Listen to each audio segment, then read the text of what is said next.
পুরুষ মানুষের জন্য এক নম্বর হলো নামাজ। পর্দার অন্তরালে আমার যে সমস্ত মা বোনেরা বসে আছেন তাদের জন্য এক নম্বর কিন্তু নামাজ না। আল্লাহর নবী ফাতেমার সামনে গিয়ে বললেন, ফাতেমা তুমি কখনোই মনে করবা না তোমার বাবা আল্লাহর নবী বলে তুমি জান্নাতি। নবী তার মেয়েকে বলতেছে তোমার বাবা আল্লাহর নবী বলে তুমি জান্নাতি, এটা কখনো মনে করবা না। আজকে এমপির ছেলের মোশান কি, আমার বাপ কি এমপি, মন্ত্রীর ছেলের তো আরো মোশান।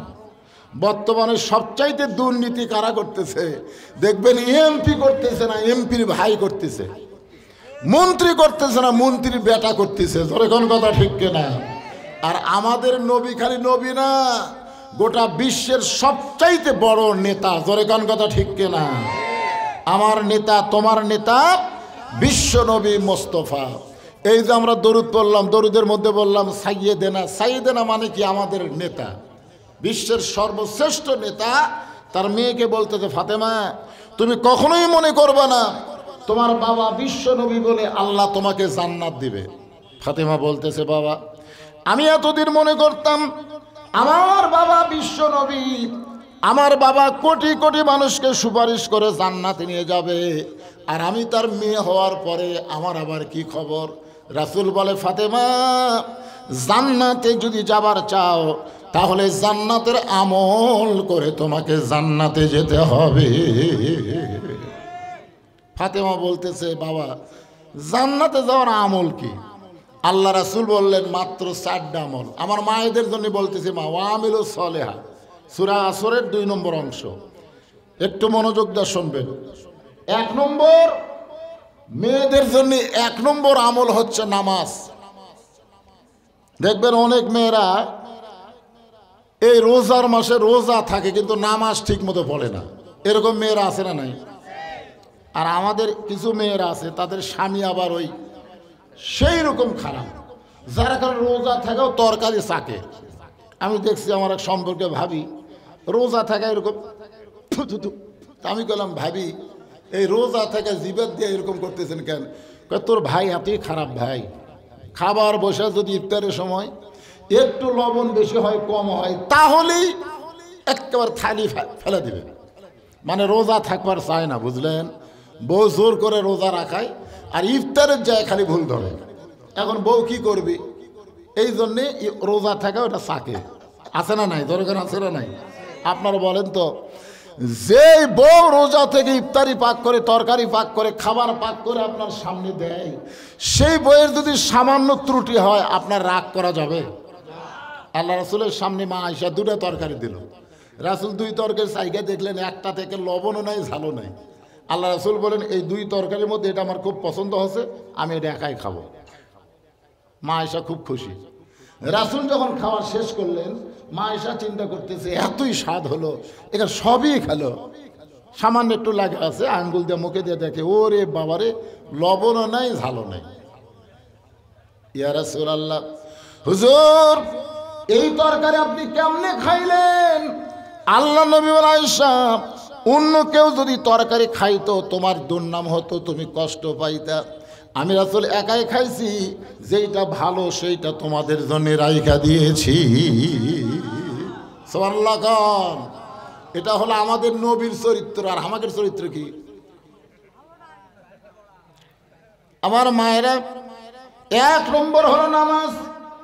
নামাজ বাদ দিয়ে যতই রোজা রাখেন আপনাকে রোজা কিন্তু আল্লাহর দরবারে কবুল হবে না। মেয়েদের 2 নম্বর আমল হলো রমজান মাসের রোজা।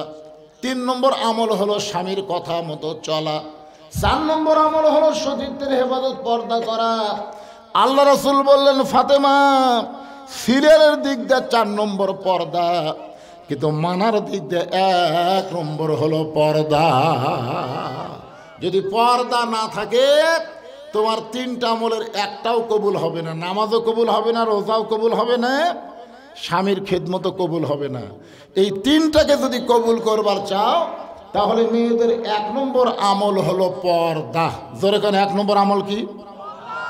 এখন আপনাকে এই গ্রামের পর্দা কেমন আপনারাই ভালো জানেন।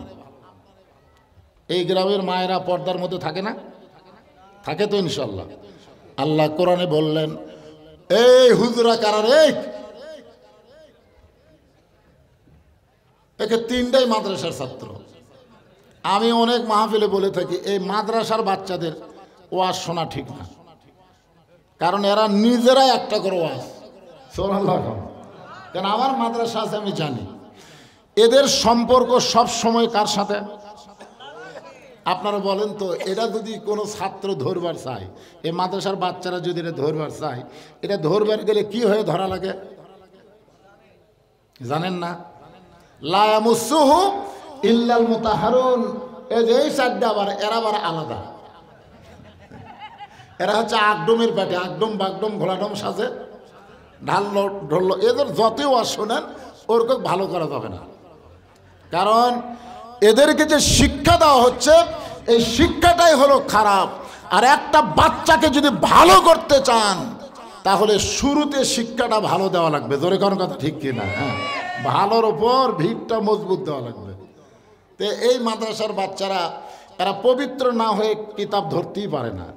যেই কিতাব পবিত্র হয়ে ধরা লাগে সেই কিতাবের সাথে যারা সবসময় সম্পর্ক রাখে তাদের নতুন করার ওয়াজ শোনা লাগে না। সবচাইতে বড় ওয়াজ তাদের কাছে আছে। জোরে কোন কথা ঠিক কিনা? হ্যাঁ, এই জন্য আমি বলি এই হাফিজিয়া মাদ্রাসার বাচ্চাদেরকে ওয়াজ না শোনাই ভালো। তো ওরা এসেছিল চলে গেছে যাক, কিন্তু প্রাইমারিগুলো শোনা লাগবে। এরকে এমন একটা শিক্ষা শুরু হচ্ছে, আইরে আই টিয়ে নায়ে ভরা দিয়ে না লেগেল বোয়াল মাছে তাই না দেখা ভদন নাচে। আপনারা বলেন তো এই কথাগুলোর মধ্যে একটা কথা সত্যি আছে? প্রত্যেকটা মাসুম বাচ্চাকে এই মিথ্যা শিক্ষা দেওয়া হচ্ছে। আপনারা বলেন তো, আমাদের জাতির পিতা হযরত ইব্রাহিম নাম শুনছেন?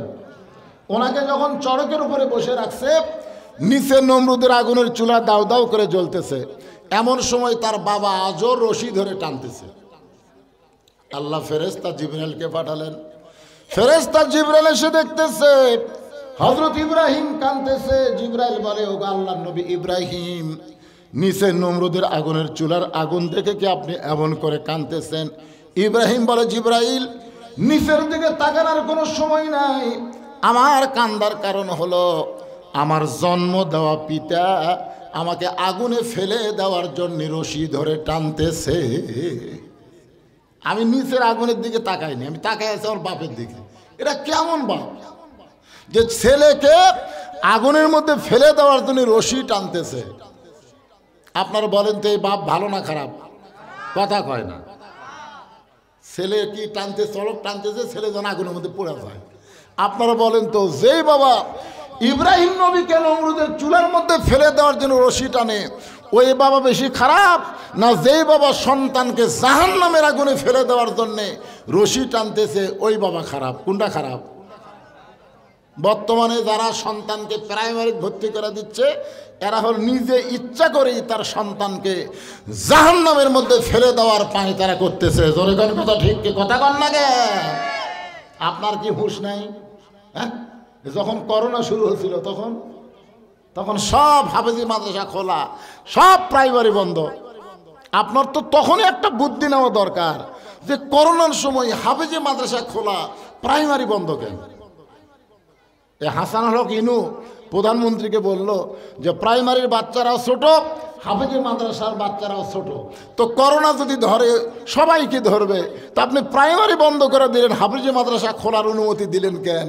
প্রধানমন্ত্রী তখন বলল, ইনু সাহেব, প্রাইমারি হলো নাপাক আর হাফেজি মাদ্রাসা হলো পাক। জোরে খান সুবহানাল্লাহ। ওদের ওসিলায় ওদের কোরআন তেলাওয়াতের ওসিলায় আল্লাহ হয়তো করোনা থেকে বাংলাদেশকে হেফাজত করবে।